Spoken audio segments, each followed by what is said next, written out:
준비되고 하나님의 말씀을 가지고 6.25 전쟁 속에 담겨진 하나님의 눈물과 하나님의 은혜라고 하는 제목으로 예비된 하나님의 은혜와 축복을 함께 나누고자 합니다. 이번 주는 우리 대한민국이 현대사에 접어들면서 그 어느 나라도 겪어보지 못했던 그 민족전쟁, 6.25 전쟁을 우리가 겪어내면서 그 파멸의 구덩이, 그 참담한 구덩이에서 정말 기적같이 뿌리를 내리고 싹을 돋고 꽃을 피워서 지금의 대한민국이 된 지가 이제 76년이 되는 때입니다. 저는 6.25 세대는 아니지만 역사를 통해서 그리고 보릿고개의 마지막 세대로 대한민국이 참 힘들게 참 어렵게 고통스러운 그 질곡들을 지나왔다 하는 것들을 일정 부분 정말 피부 가까이 간접적으로 경험한 세대에 해당이 됩니다. 참 돌이켜보면 이게 어떻게 된 영문인지, 이러한 현대사에 접어들면서 그 어느 나라도 겪어보지 못했던 이 참혹하고도 참담한 이 전쟁을 치러내면서도 76년이 된 이 시점에서 이 대한민국을 바라보니 정말 이 세계사회에서도 찾아보기 힘든 성장의 나라, 부흥의 나라, 그런 나라가 되었다고 하는 것 자체가 정말 기적 중의 기적이다, 이런 생각을 해보면서 이 역사 가운데 우리 대한민국과 함께 역사하신 하나님의 은혜를 정말 크게 감사치 않을 수가 없고 찬양하지 않을 수가 없다 하는 생각을 한 주간 설교를 준비하면서 가슴에 깊이 새겼던 마음입니다. 우리 이러한 관점에서 너무 감사하고 너무 고마운 마음으로 오늘날의 이 대한민국을 허락하시고 인도해 주신 우리 하나님께 박수로 한번 영광 돌릴까요? 네, 감사합니다.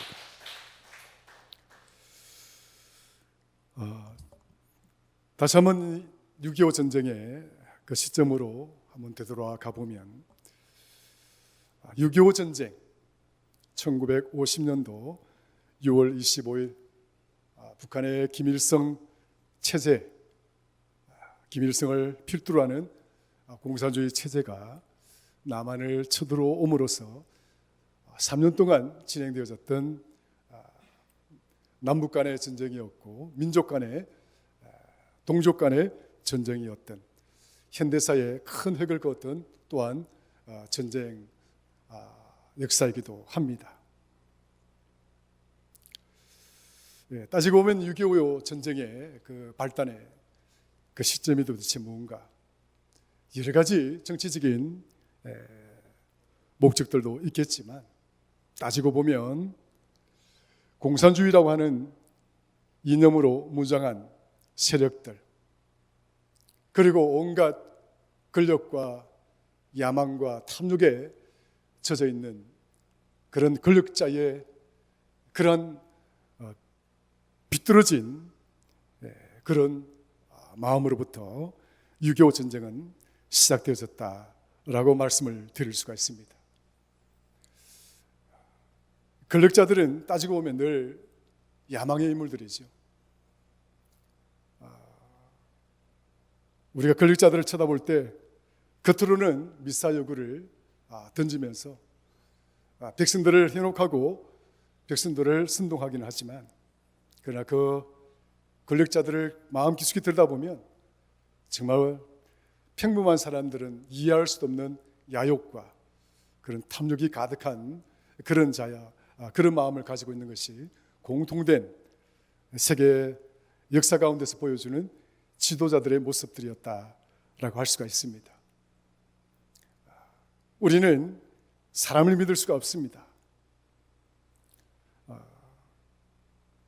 인간의 이 역사는 비록 인간의 역사이기도 하지만 돌이켜보면 하나님의 절대적인 구원의 역사의 한 과정이었다라고 우리는 말씀을 드릴 수가 있습니다.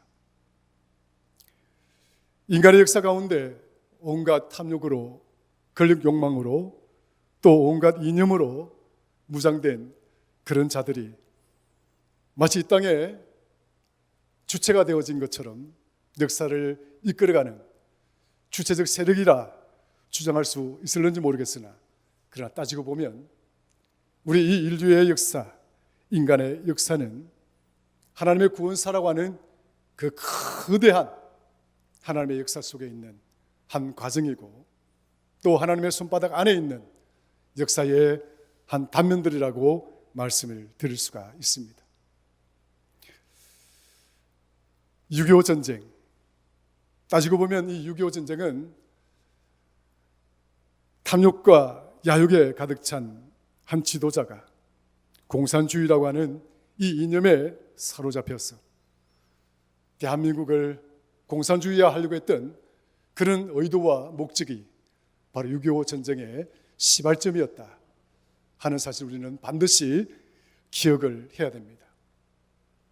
만약에 6.25 전쟁을 통해서 이 대한민국이 공산주의화 이념으로 무장된 저들 체제 속에 우리가 들어가게 되었더라고 한다면 오늘날 이 대한민국은 이렇게 번영하고 번성된 모습을 아마 여러분들은 볼 수가 없을 것이라 생각합니다. 인류 역사에 있어서 공산주의가 태동하고, 그리고 공산주의 국가로 무장하고 등장했던 모든 나라들이 쇠퇴하고 무너지고, 하나님이 없다라고 하는 그 이념으로 무장했던 그들의 사상들을 이제 팽개치고 자본주의화 되어져 가고 이제 물질주의를 쫓아가는 그런 세대로 바뀌어져 가고 있다는 사실을 여러분들은 똑똑히 기억을 해야 됩니다.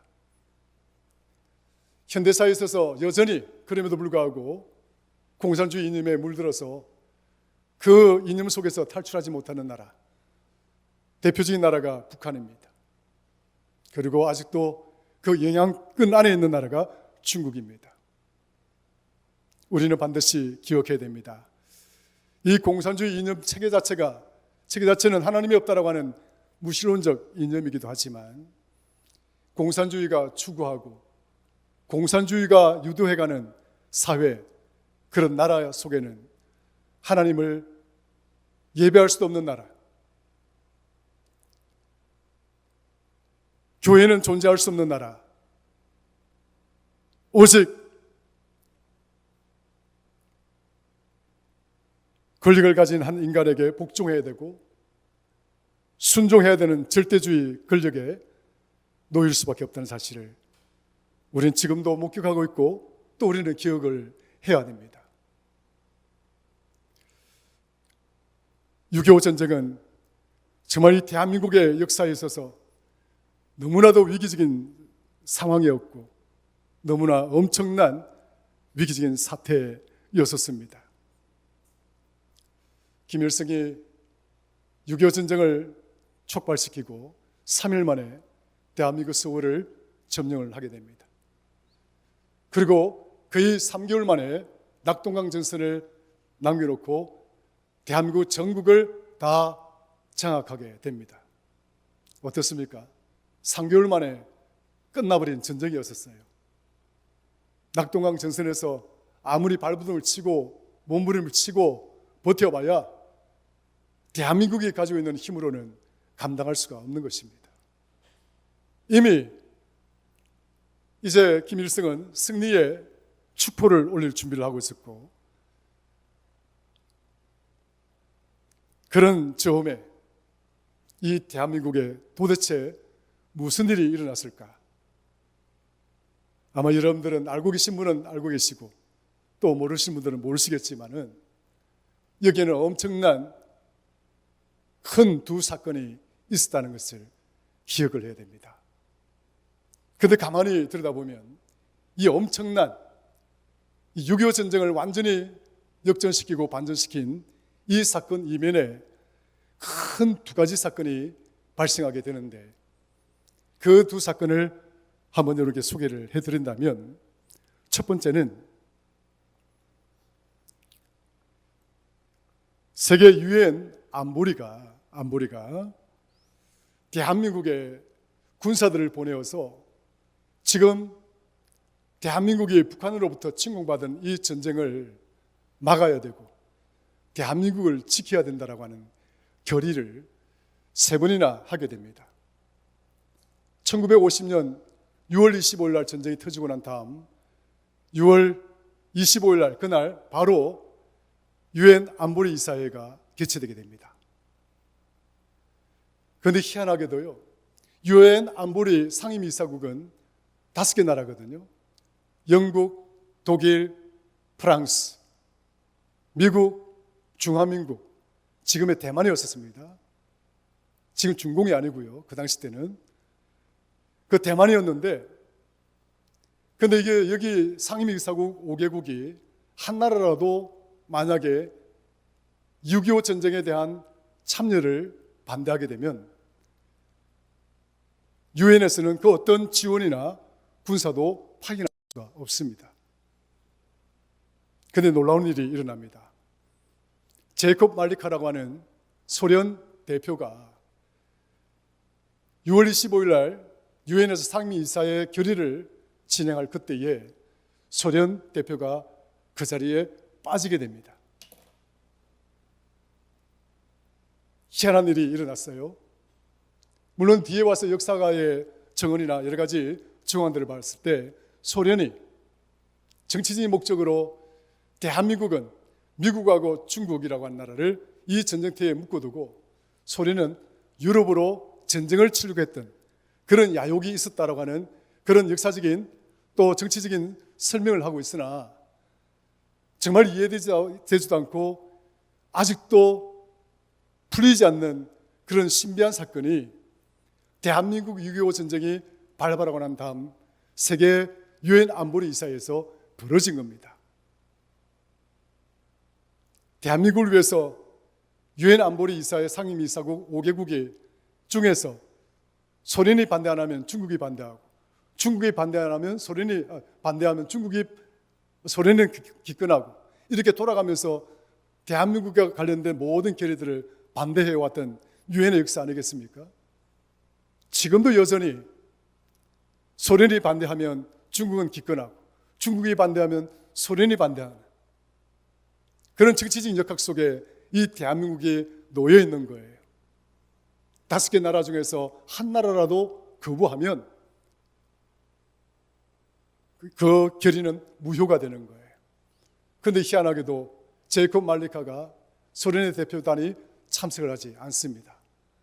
6월 25일 날 대한민국을 원조해야 되겠다라고 하는 유엔 상임이사회 결의 82호가 발동하게 됩니다.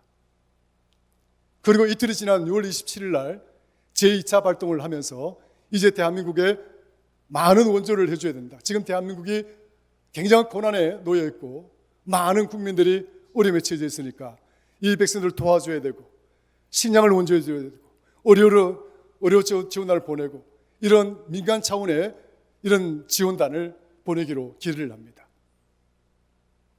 그런데 문제는 여전히 김일성이라고 하는 이 공산주의 체제 하에 이 대한민국이 이제 풍전등화와 같은 그 자리에 놓였을 때 3개월 만에 이제 낙동강 정서만 남겨놓고 있지 않습니까? 그 혼란한 와중 속에 3차 회의가 진행이 되는데 그때가 1950년 7월 7일입니다. 굉장히 빠른 시간 안에 이 3차 회의까지 진행이 되죠. 1950년 7월 7일 날 상임이사회 제3차 회의를 개최를 하고 대한민국의 16개국 연합 군사들을 보내기로 결의를 합니다. 미국이 그 총지휘를 하고 그 위에 16개국이 참가하는 유엔 군사가 이제 대한민국에 들어오도록 제84호 결의안이 결의되게 됩니다. 그래서 이 유엔에서 한 나라의 어떤 전쟁 상황에 유엔군을 이렇게 파견하고 보냈던 이 역사적인 사건은 유엔 역사에 있어서도 최초의 일이 됩니다. 대한민국이 유엔에 가입한 나라도 아니었어요. 그런데 세계 유엔이라는 연합체라고 하는 이 세계 국가 공동체가 대한민국에 군사를 보내어서 대한민국을 지켜야 된다고 하는 결의를 하게 되는데 이것이 현대사에 처음 있는 일이었다고 하는 거예요. 이게 역사적인 사건입니다. 여러분 어떠신가요? 하나님은 이 대한민국이 무너지는 그 풍정통화 같은 상황에 놓였을 때 하나님은 일하고 계셨고 하나님은 우리들을 위해서 지금 열심히 땀 흘리고 수고하고 계시다는 거예요. 그래서 세계를 움직이고 그 세계를 움직여서 이 대한민국에 도움의 손길을 펼치고 원조의 손길을 펼치고 군사들을 보내기로 길을 내서 이 대한민국에 군사들을 보내어서 이제 북한 공산주의로 무장한 저들과 싸우게 되는 것이죠. 치열한 싸움을 펼칩니다만 이미 전세는 완전히 북한에게 밀리고 있던 상황이었습니다. 좀처럼 반전을 일으키지 못하고 있던 그때 또 한 번의 기적이 일어납니다. 이승만 대통령이 한국교회에게 이 대한민국을 위해서 기도해달라고 부탁을 하고 1950년 정말 나라가 완전히 이제 파멸, 공산주의화 되는 그 시점 바로 그때에 1950년 8월 부산의 초란교회에 한경직 목사님 등 250여 명이 모여서 구국기도회를 갔습니다. 그러니까 1950년 8월이니까 6.25 전쟁이 발발하고 약 2개월마다 즈음에 부산에 있는 초란교회에 한경직 목사님을 비롯해서 한국의 교회 지도자들이 다 모여서 구국기도회를 갖게 됩니다. 이때가 8월 중순인가 그럴 때 됐죠. 2주간 동안 기도를 하게 되는데 그 기도가 끝난 9월입니다. 그러니까 1950년 9월이죠. 인천 상륙작전, 메가더 장군에 의한 인천 상륙작전이 언제 일어납니까? 1590년 동년입니다. 똑같은 해 9월 15일입니다. 9월 15일 날 미국은 더글라스 메가더 장군을 이제 한국에 보내어서 이제 저 북한 공산군과 싸우기로 맞서기로 결정을 하고 그 때를 노리고 있는데 좀처럼 그 기회가 오지 않습니다. 그래서 미국 군인들은 일본에 머물러 있었고 이 일본에 머물면서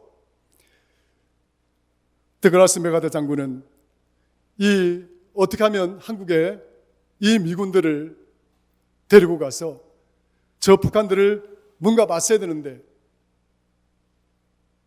고민하고 또 고민하던 차에 한 가지 떠올랐던 작전이 뭔가 하니까 허리를 자르는 것이다. 그 허리를 자른다는 것이 뭡니까?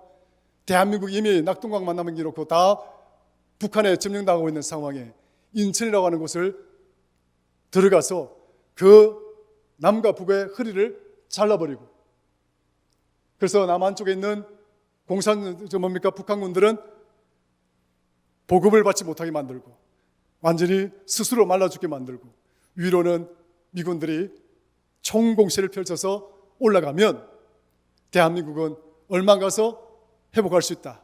이 전략을 세운 뒤에 더글라스 메가더 장군이 인천 상륙작전을 펼치게 되는데 바로 그때가 1950년 9월 15일입니다. 그건 어느 정도 일정 이렇게 우연일 수도 있겠다 이렇게 말할 수도 있겠지만은 이 이면에는 또 다른 놀라운 사실이 있습니다. 일본이 그 당시 때 미군이 일본에 머물고 있을 때에 일본으로 올라오고 있던 큰 태풍이 하나 있었습니다. 그 태풍이 뭔가 하니까 제가 알아보니까 케지아라고 하는 그 당시 태풍이라고 그래요. 케지아, 굉장히 강력한 태풍이었었습니다. 그런데 그 강력한 태풍이 언제 일본으로 들이닥치려고 했느냐면 12일부터 13일까지 태풍이 이미 일본으로 닥치고 있던 그런 시기입니다. 그런데 드글라스 메가드 장군이 군사들 데리고 남한 우리 대한민국으로 와야 되는데 이 태풍이 북상하게 되면 태풍 한가운데 놓이게 되고, 그렇게 되면 군사들을 이동할 수가 없는 겁니다.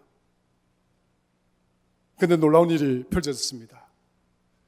일본으로 강력하게 대시하던 케지아가 일본 상륙에 도착하자마자 그 태풍의 선로를 바꿉니다. 그런데 이 선로를 바꾸기 전에, 태풍이 도착하기 전에 메가드 장군은 군사들을 이끌고 일본을 출발하는데 그때가 11일입니다. 태풍이 오기 전 하루 전날에 출발을 합니다. 그런데 그 태풍이 올라오다가 선로를 바꾸고 진로를 바꾸고, 그리고 이 9월 15일이 언제냐? 인천 바다가 만조를 이루는 때입니다. 여러분들 인천에 그 서해바다에 가보면요, 조류가 굉장히 조류격차가 심합니다. 조류 간만의 차가 굉장히 크거든요.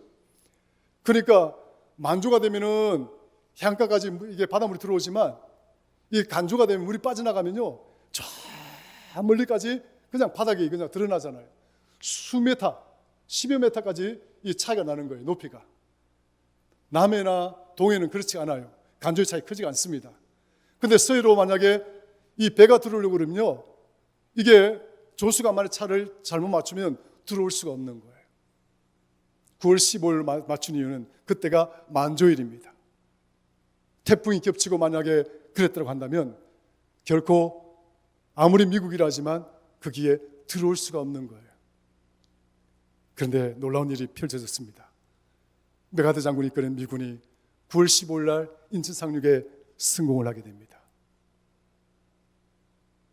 여러분, 한국의 현대사에 있어서 6.25 전쟁을 이게 어떻게 해서 이렇게 반전이 되고 역전이 될 수 있었던가, 많은 역사가들이 연구하는 가운데 이 두 가지 사건에 있어서 굉장히 큰 의문을 갖고 있습니다.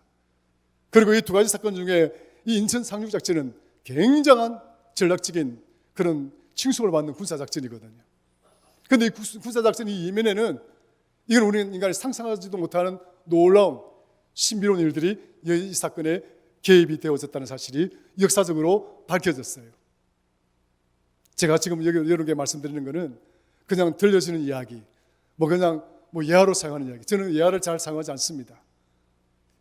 사실적인 이야기가 아니면 여러분들 앞에 결코 잘 말하지 않습니다.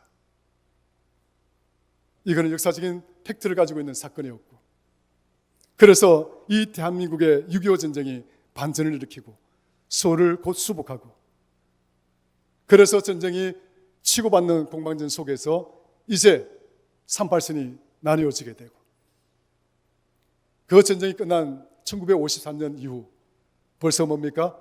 전쟁이 발발하고 76년이 흐른 지금 이 순간 우리는 여기에 앉아 있는 것입니다.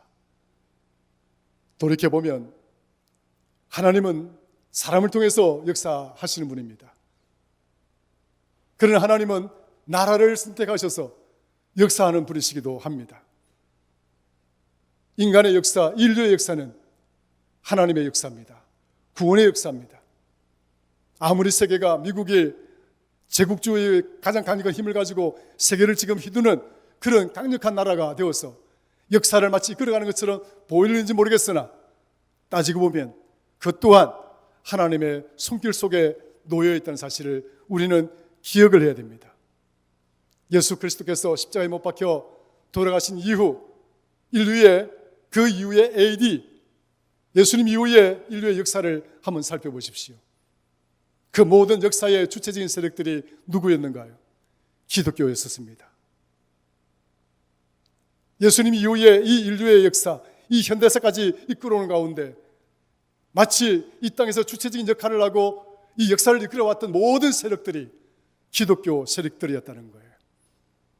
물론 그 가운데는 과오도 있고 잘못도 있고 부끄러운 부분도 많이 있지만, 그러나 명확하고 분명한 것은 예수님 이후에 이 인류의 역사 보여주는 모든 역사적인 자료나 근거들이 기독교의 역사였다는 사실을 우리는 반드시 기억해야 됩니다.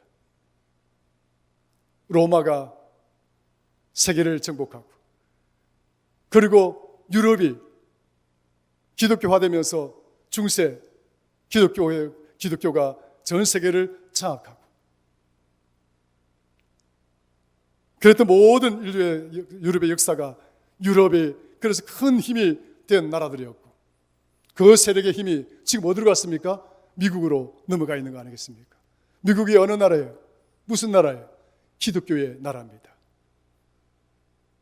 미국 전부를 찬양하고 미국 전부를 다 옹호할 수 있는 건 아니겠지만, 그러나 적어도 이 역사 한가운데 살펴보게 되면 하나님은 왜 저 미국을 붙들고 있을까? 하나님은 왜 저 미국에게 저는 강력한 힘을 부여하고 있을까? 저는 하나님의 뜻은 명확하다고 생각합니다. 하나님은 사람을 통해서 역사하실 뿐만 아니라 큰 나라를 통해서 역사하시는 분입니다. 그 가운데 대한민국은 어떤 나라입니까? 어떻게 해서 무슨 일이 있었기에 6.25 전쟁 이후로 뭔가 비밀만한 언덕이 있어야 됨에도 불구하고 아무것도 없는 나라, 잿더미가 된 나라. 우리가 가진 게 무엇이 있습니까? 자원이 있습니까? 돈이 있습니까? 우리가 내세울 게 도대체 무엇이 있습니까? 생각해 보세요. 그런데 대한민국이요, 지금 세계 10대 강국 안에 들어가 있는 거 아니겠습니까? 지금은요, 대한민국이 갖고 있는 기술, 대한민국이 만들어내는 제품, 지금 이게 세계의 쌀이 되었다는 거예요. 세계는 대한민국 없이는 살아갈 수 없는 시대가 되어버렸습니다. 여러분, 요즘 방송에 막 난리잖아요. 반도체. 이런 때가 언제 있었습니까? 비록 반도체를 만든 지 굉장히 오래됐지만 이 반도체가 세계의 쌀이 되었다.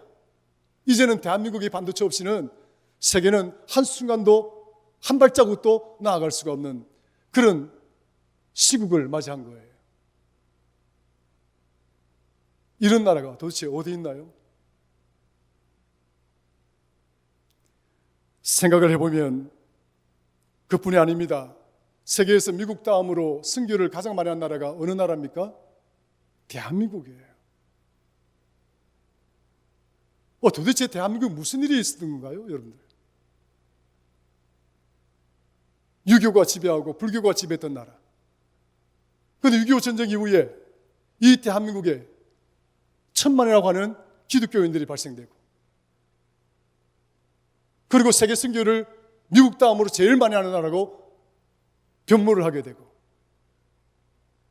가만히 생각해 보면 하나님의 큰 구원의 역사에 있어서 하나님은 이 대한민국을 쓰시기로 결정을 한 거예요. 여러분, 그렇게 믿으시기를 주의 이름으로 축원합니다. 오늘 시편 126편은요, 이스라엘이 겪었던 이 역사적인 배경이나 우리가 비슷해요. BC 605년에 아시리아의 바벨론의 느부갓네살 왕이 이스라엘 백성들을 유다를 침공합니다. 다니엘을 비롯해서 왕과 귀족들과 권력층들을 다 잡아갑니다. 그때가 BC 605년입니다. 그러고 난 다음에 약 20년 정도 지난 뒤에 BC 586년에 바벨론이 완전히 유다를 점령하게 됩니다. 이스라엘 백성들이 바벨론에 의해서 노예 국가가 되는 것이죠.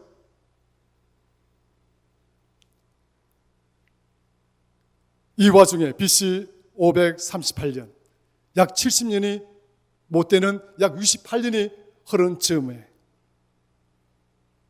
이 바벨론에 어떤 왕이 등장하느냐 하면 키루스라고 하는 왕이 등장하게 됩니다. 고레스라는 왕이죠. 따라합시다. 고레스. 이 바벨론을 점령하고 바벨론을 이제 완전히 다시 짓눌렀던 나라가 하나 있는데 그 나라가 페르시아입니다. 그 페르시아의 고레스라는 왕이 등장하게 되죠.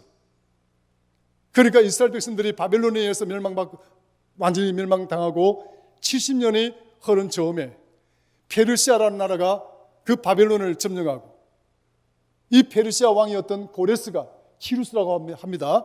이 고레스가 이스라엘 백성들을 포로들을 본토로 보내주게 됩니다. 1차 포로 귀환 시대 스룹바벨이 등장하죠. 그리고 에스라, 느헤미야에서 BC 516년에 이제 유다 땅에 예루살렘 성전이 완전히 재건되어집니다. 70년의 노예 생활, 포로들이 다 풀려나는 역사가 일어납니다. 오늘 본문은 그것에 대해서 지금 기억을 하고 있는 거예요. 하나님이 우리 백성들을 이 노예 시대, 이 포로 시대에서 우리를 해방시켜 주셨도다. 그 하나님이 이 역사의 긴 출국 속에서 우리를 이방의 나라로부터 해방시켜 주었을 때에 우리가 얼마나 기뻤는가 하는 거예요. 그 하나님의 은혜가 얼마나 고맙고 감사했는가. 본문을 다시 들어가 보면 이렇게 말합니다. 여호와께서 시온의 포로를 돌려보내실 때에 우리는 꿈꾸는 것 같았도다.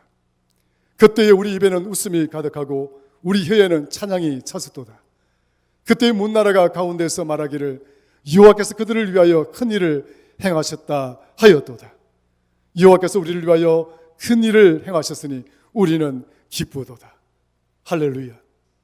하나님이 하나님의 백성들을 위해서 하나님 택한 이 나라를 위해서 큰 일을 행하신 그 역사적인 사건을 지금 시인은 우리가 그것을 기억하고 그때 우리가 너무나 기뻤고 그때 우리는 너무나 행복했다라는 사실을 우리는 반드시 기억을 해야 된다라고 하는 말씀으로 지금 우리에게 제시하고 있는 겁니다. 성도 여러분, 대한민국은 6.25 전쟁 이후 76주년을 맞이하고 있습니다. 이 대한민국의 번영과 부흥, 오늘의 이 대한민국이 단순히 그냥 되어진 것이 아니라 하나님의 크신 역사 속에서 그 은혜의 손길 속에서 지금 여기 이 대한민국이 여기에 국권이 섰다는 사실을 생각하시고 오늘 본문에 나오는 이 유다 백성들이 그 하나님의 역사에 대해서 기뻐하고 찬양하고 감사하듯이 우리 모두가 함께 감사하고 기뻐할 수 있는 시간이 되기를 주의 이름으로 축원합니다.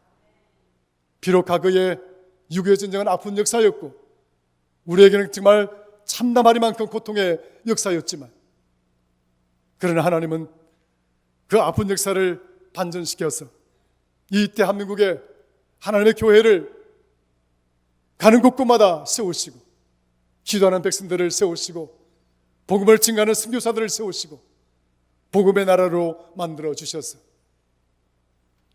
이 역사에 현대사에 정말 우유곡절도 많이 있었고 지금도 그런 역사가 진행되어져 가고 있지만 그러나 하나님은 결코 이 대한민국을 포기하지 않는다는 사실을 우리는 꼭 기억해야 될 필요가 있습니다.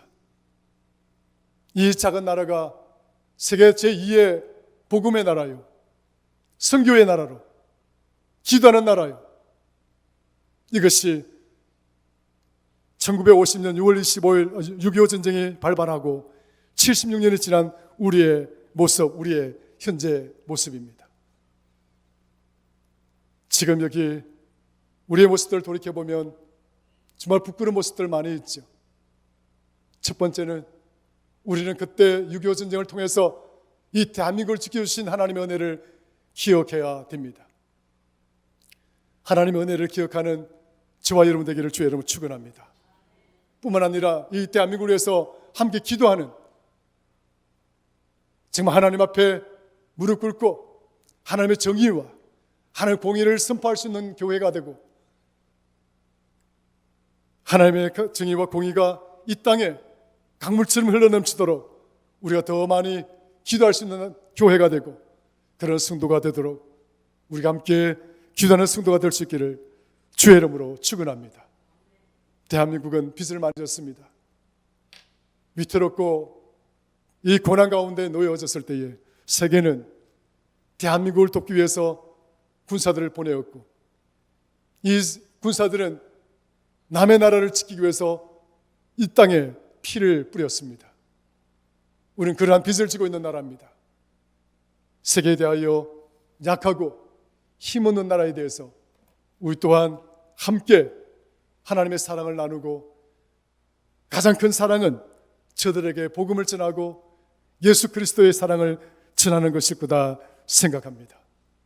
로마서 1장 14절 헬라인이나 야만인이나 지혜 있는 자나 어리석은 자에게 다 내가 빚진 자라.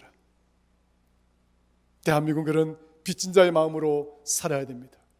특별히 한국 교회는 이런 빚진 자의 마음으로 세상을 향하여 열방들을 향하여 복음을 선포하고 말씀을 선포하고 순교하는 일에 최선을 다하는 나라가 되어져야 될 것입니다.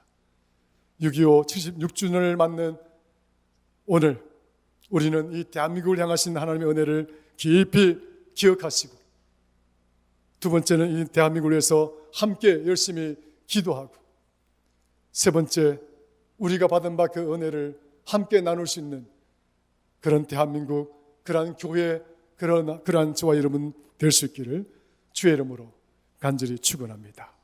하나님 아버지 고맙고 감사합니다. 오늘은 6.25 76주년 되는 주일입니다. 한국을 이 역사 가운데서 붙들어 주시고 지켜주신 것 감사합니다. 지금의 대한민국이 되게 하신 하나님 너무 고맙습니다. 하나님 은혜를 일일이 생각하고자 하면 밤을 새워서 이야기하더라도 닿을 수 없는 은혜이지 않겠습니까? 오늘 우리에게 이 귀한 은혜의 시간을 돌이켜보게 하시고 기억하게 하시니 감사합니다. 주여 이 기억과 이 감사한 마음을 품고 다시 한번 이 대한민국을 위해서 기도하고 열방을 향하여 복음을 선포하고 순교하는 일에 우리 모두가 함께 동참할 수 있는 그런 나라가 그런 교회가 되어주시도록 축복하여 주옵소서. 예수님의 이름으로 기도드리옵나이다. 아멘.